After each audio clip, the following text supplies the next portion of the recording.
издание на Скопје але. Знам дека таа може да ни раскажува многу за своите скопски приказни. Може да раскажува и за многу други приказни, но ајде да се осврнеме само на скопските за сега.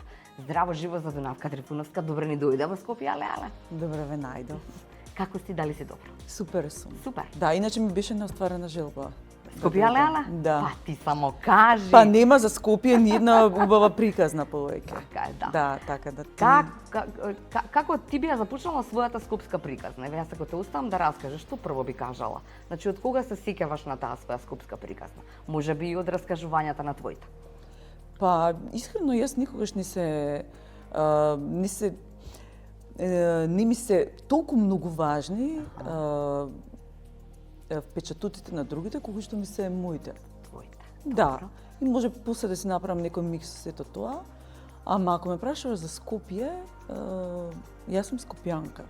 И што значи тоа? Што значи? Тоа значи да бидеш израснат на асфалт. Аха. И тоа значи Ленинова да ти биде дома. Тоа значи Скопје за мене, а не дека на Ленинова се излегува. Аха. Да. Скопје да ти биде дома. Да, тоа значи Ленинова да ти биде дома. Значи нели сега во свет има улици на кои што се ужива, се пие кафе. Нели порано се одело на корзо, иако тоа некогаш било нели дел од плоштадот, нели офицерски дом, еве сега тоа е Ленинова. И мислам дека и ние бидејќи порано не беше Ленинова во тој стил, туку беше улица по која што ние се движиме секој ден и во која што одиме од основно во средна школа и така натаму. Сега има веќе сосема друг стил, има своја убавина. Зашто ми се допаѓа посебно? Заради тоа што ја не сакам да живеам во места кои што се монотони, во кои што ништо не се случува, во кои што нема светлина. Јас сакам места каде што има луѓе и каде што има љубов и каде што има забава и каде што луѓето се срекни. Тоа е Скопје и тоа е Ленинова за мене, таму каде што сум родена. Друго нешто што ме поврзува со центар, бидејќи јас сум центарка, и тоа што моите дедовци се народни херои, па една од улиците во близина каде што живееме го носи неговото име. Чекај, малце чекај. Не сум го знаела ова. Да. Раскажи сега, да. Да. Кој е тој народен херој, од чија страна и како се вика и која е таа улица? Да, од страната на мајка ми, значи првата улица до владата, тоа е Благој Страчков. Благој Страчков. Моминско име на мајка ми е Страчкова, да, и тој е народен херој за време на Втората светска војна. Дедо или татко? Тоа е брат на нејзиниот татко. Брат на нејзиниот татко. Да. И тогаш нели по сите народни херои ги крстеле нели улиците, кои што се до ден денес такви какви што се. И кои што бидејќи заврши во основно училиште Коле Неделковски, кај што заврши Милчо Мачевски, за нас тие народни херои кои што се бореле во тоа време против фашизмот, беа едно сведоштво на тоа дека во животот мора да бидеш борец за нешто. Сега како они биле борци против фашизмот и за правата, ние можеме да бидеме борци за нешто друго и мора таа нитка да ја носиме. Зашто ако не ја носиме, таа ќе не понесе нас.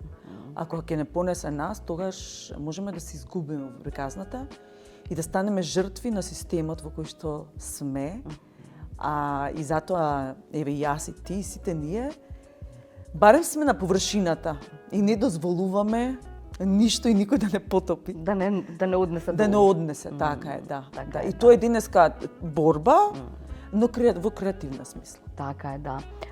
Спомена нешто што, не знам, ако навлизаме во таа приказна, можеби нема да биде Скопје але, туку ќе биде Скопје уа. Ама само кусом, можеш да кажеш што е она што не ти се допаѓа. Спомена во ова, нели? Што не ми се допаѓа? Што не ти се допаѓа во Скопје? Знаеш што ми се допаѓа? Луѓето го прават градот. Луѓето го прават град, без луѓе град не бива. Да, и луѓето ја прават функцијата што ја носат, а не ги прави функцијата. И не ги прават ни парите, бидејќи и ти ги правиш парите. Значи, сето тоа треба да има една умешаност. Јас сум на еден начин несрекна, бидејќи Скопје не мириса повеќе на Скопје.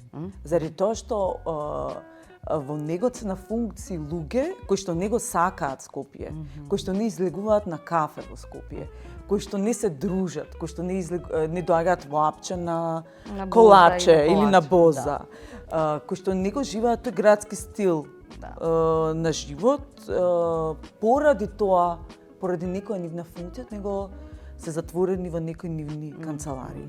Ете тоа ми смета. И затоа Скопје нема душа. Не можеш ти да живееш во Скопје, да го водиш Скопје, а да не бидеш дел од Скопје. Да не си ги искусила сите овие нешта. Да не ги живееш тие нешта. Да не ги живееш. Да не ги живееш. Например, градоначалникот на Љубљана, кој што мислам дека сега има трет мандат. Браво. Да, е србин, кој што секој ден оди пеш на работа и кај што го сретнуваат нели и соседи и граѓани и сите, и може да му се обратат и да дојдат кај него, и таа непосредност е клjuč зашто Љубљана е денес европска престолнина. Така е.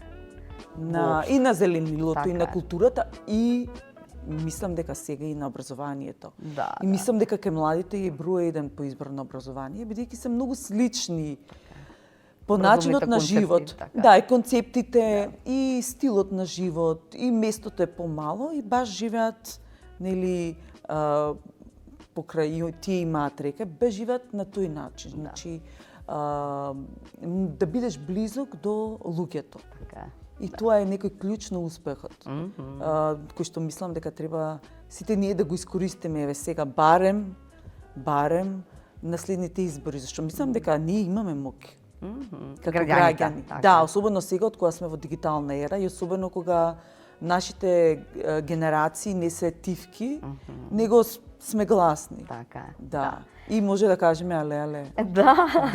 Кажи ми, само учеше со Милчо Манчевски или беше генерација на Милчо Манчевски? Не, завршивме во иста школа. Завршивте во иста. Тоа е повозрасна генерација. Повозрасна? Да, јас сум 81 година.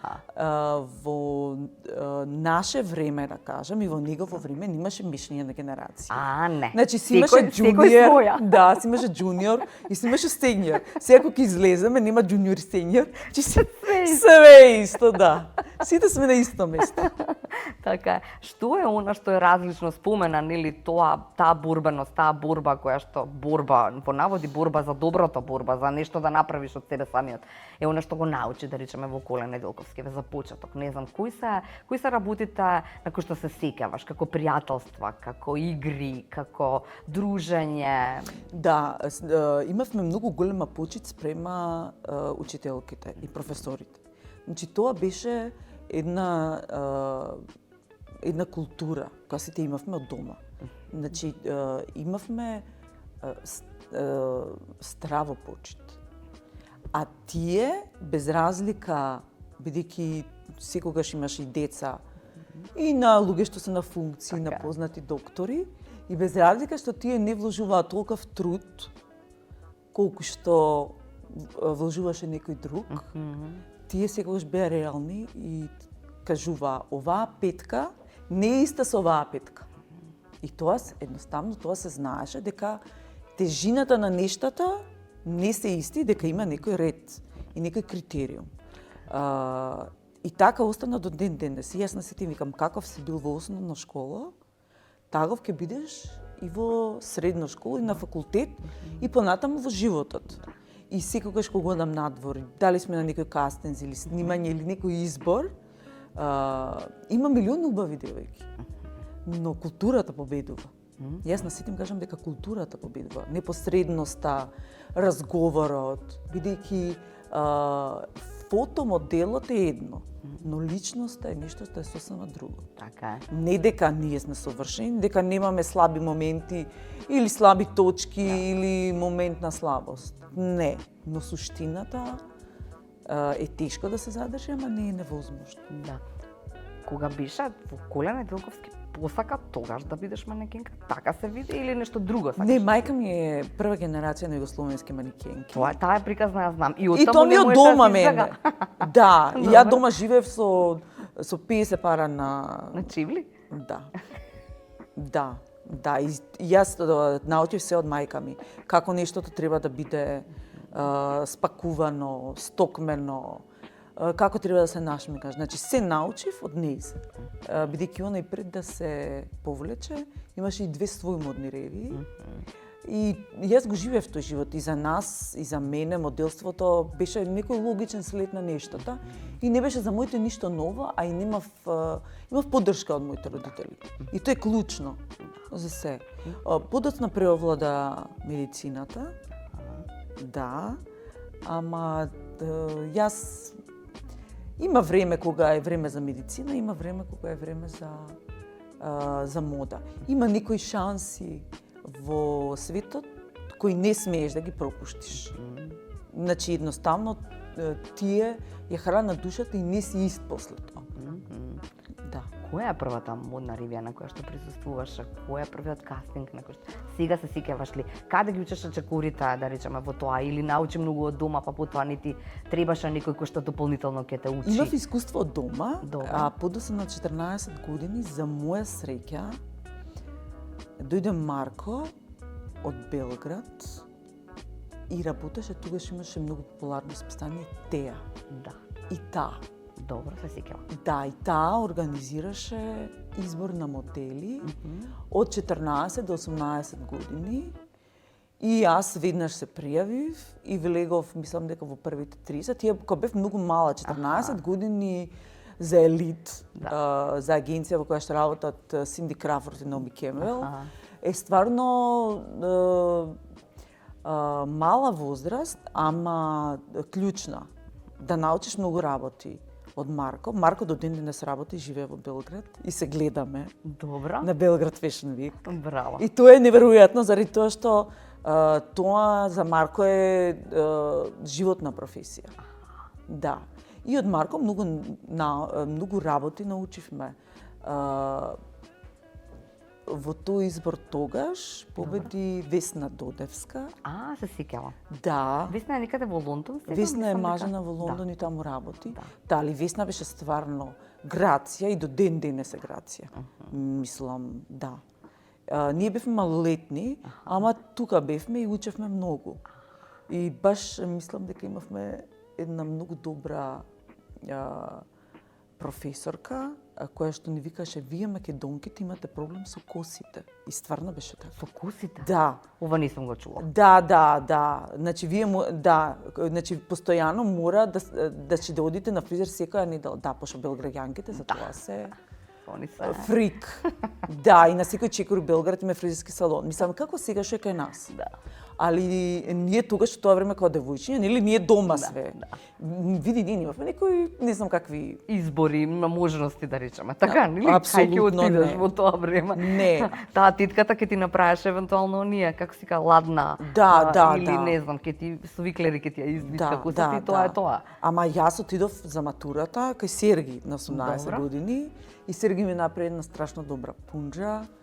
И бев многу срекна, значи бев најсрекна. Иначе до тогаш мајка ми одеше кај Веронија, која што тогаш беше, нели, Да, бројен беше, и ме, знаеш ти.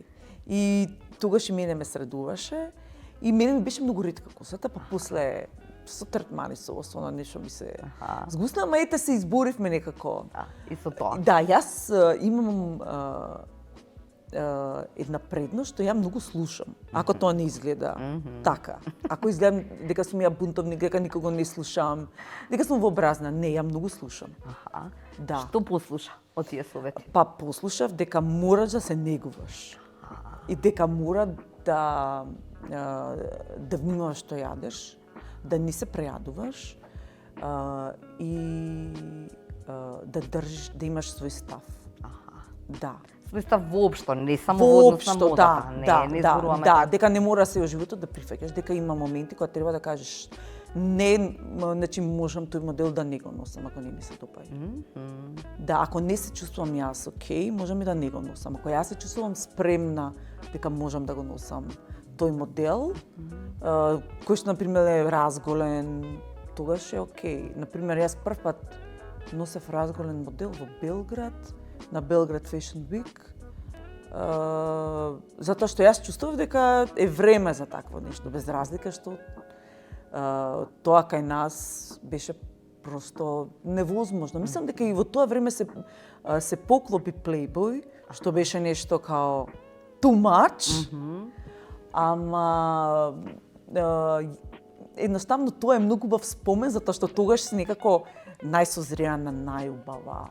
Затоа што тоа е плод на целиот твој труд, вежбање. Да. И мислам дека треба да има, значи секој модел да има спомен од тоа, како изгледал на 30 и на 20 години. Иначе, првата рида ми беше на Fashion Week, Скопје Fashion Week, Да. на саем, Добро. во креација на Лиле Корубин. Аха. Да.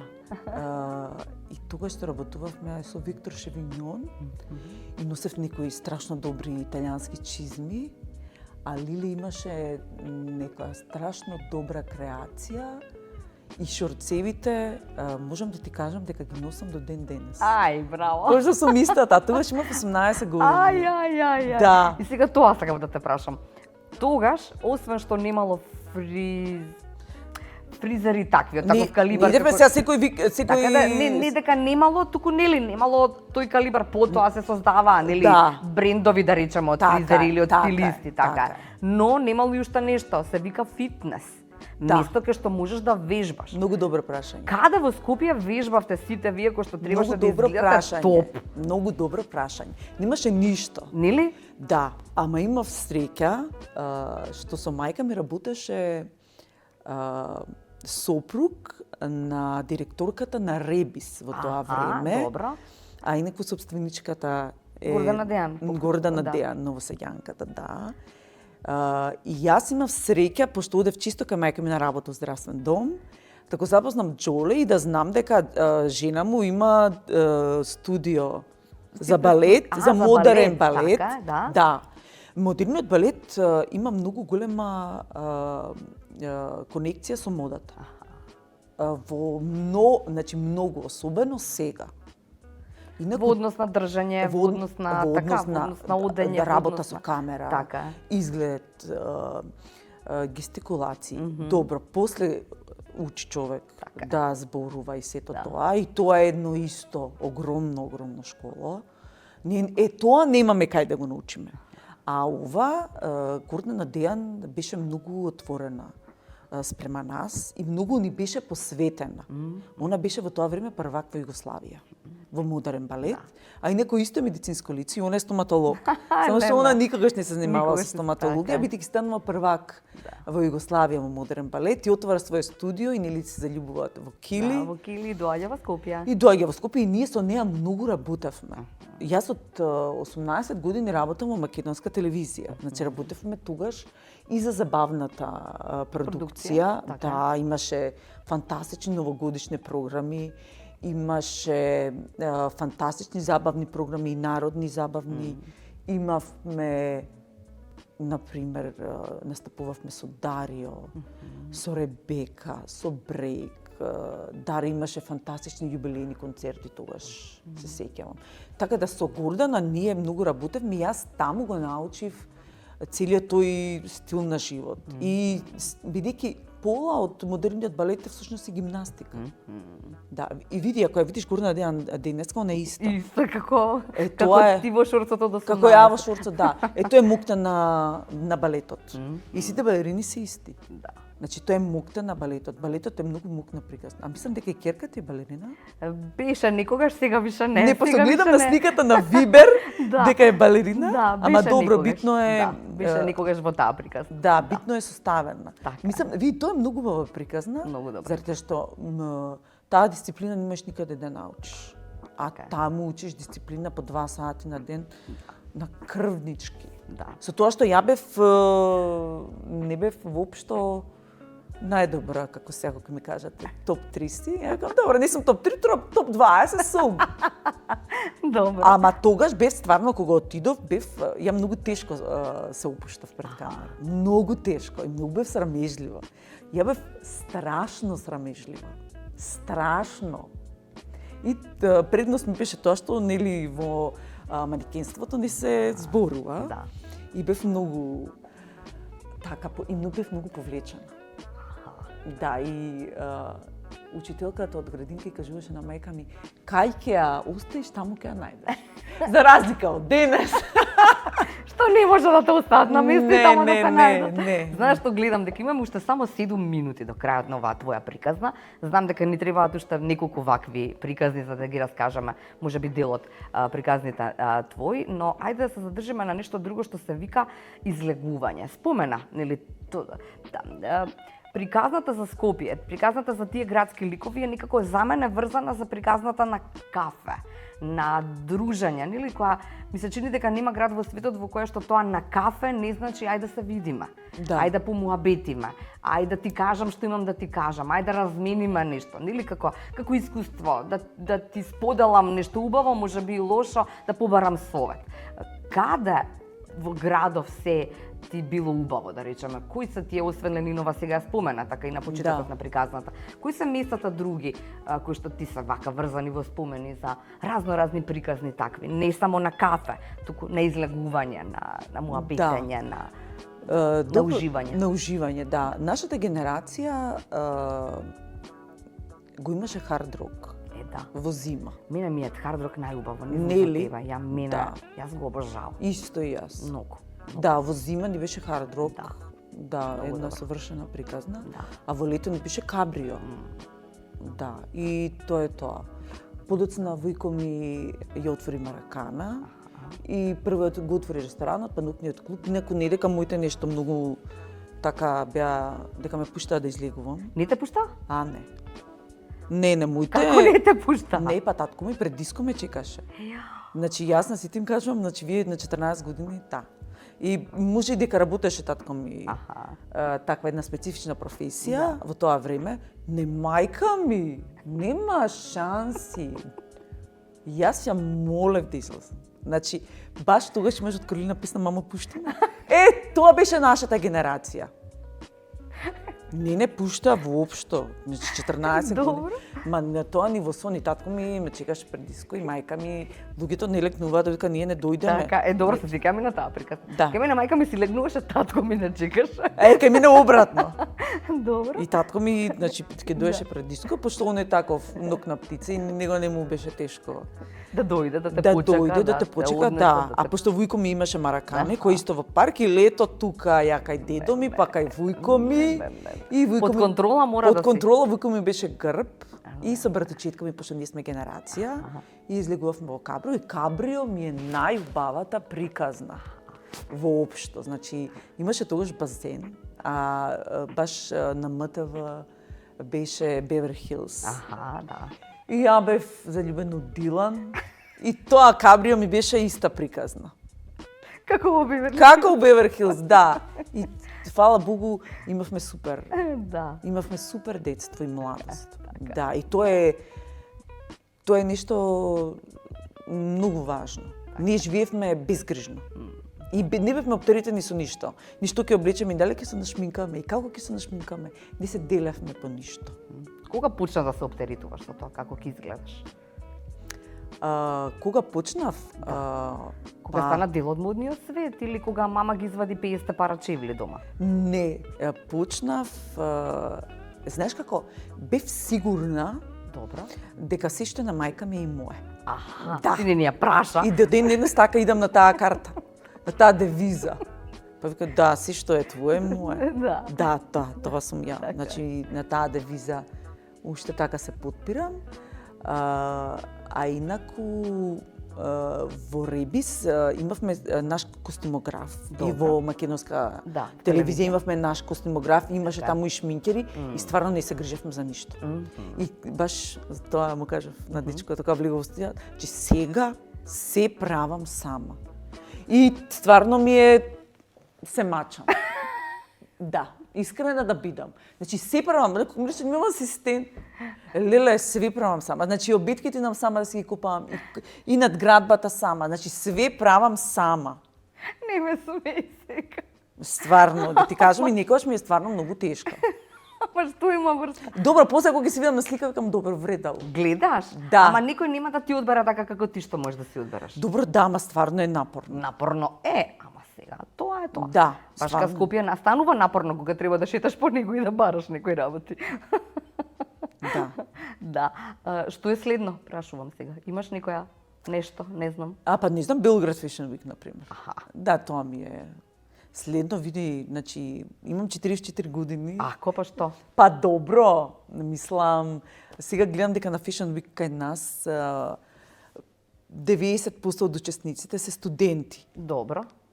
И мислам дека значи треба малку да они многу значи ако би требала да пратам порака, не треба да се откажуваат. Затоа што девојките ќе дојдат на една ревија и ќе се откажат. Тука е клучот. Да. И, значи има работи во животот кои што не се прават за пари. Да. Кои што се прават заради друштво, заради култура, заради да бидеш дел од еден свет, бидејќи кај нас тоа не се исплати. Точно. Сега пробуваат нешто, но привилегијата е во некои патувања И толку. и така, но друштвото е незаменливо. Да. Значи, ние стварно сме се дружиле многу. Значи, ние сме во Реби сме биле заедно со сопругата на Сашко Коцев, например, со Смилјана, која е сега доктор на науки. Така е. Значи, стварно сме биле едно супер друштво другарки, кои што до ден денес се почитуваме. Не треба да се гледаме, но се почитуваме. И тоа е многу важно. Најважно. Така Да, е. најважно. Така е, така е. Добро, фала ти многу за некој дел од твоите приказни и колку за крај кажа нешто, ама во една реченица ако треба да кажеш Скопје але, као навивам за Скопје. За какво Скопје навиваш во два реда, во два-три збора? Навивам за Скопје, во кој што има катни гаражи. Добро. Да. И во кој што има доволно зеленило. Толку. Да. Еве, за почеток, нека биде тоа. Добро. За хигиената, еве, не зборам. Еве други. Еве, доволно, да. Барем тоа што го имаме, еве да го одржуваме. Супер. Да. Фала ти. Бидејќи центарот на Скопје е опколен со автомобили, односно потонат во автомобили. Да. И во ѓубре, еве, нека биде зеленило и катни гаражи. Готово.